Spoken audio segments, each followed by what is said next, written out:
Good morning and welcome to Daily Reflection with Aneel Aranha. Today is the 1st of February 2018 and we're going to reflect on the Gospel of Mark, chapter 6, verses 7 to 13. Listen.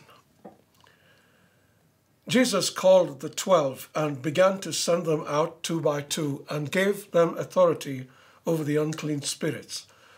He ordered them to take nothing for their journey except a staff, no bread, no bag, no money in their belts, but to wear sandals and not to put on two tunics.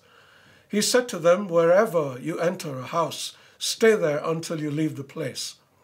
If any place will not welcome you and they refuse to hear you as you leave, shake off the dust that is on your feet as a testimony against them."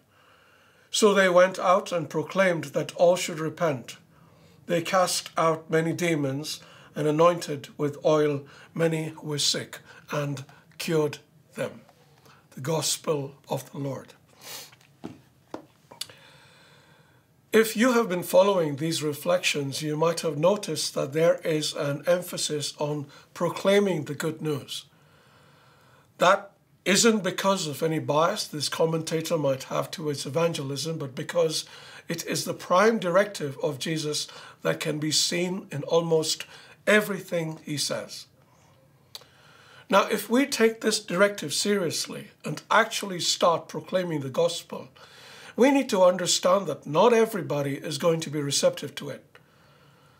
Some, of course, will accept the good news with great joy, and you are to bless these people. Others, however, will reject the gospel, and some of them might be outright hostile. What does one do in such cases? Stand firm, continue to proclaim the truth with patience, and when they persist in hardness of heart, then Jesus tells us to shake the dust off our feet. What does that mean?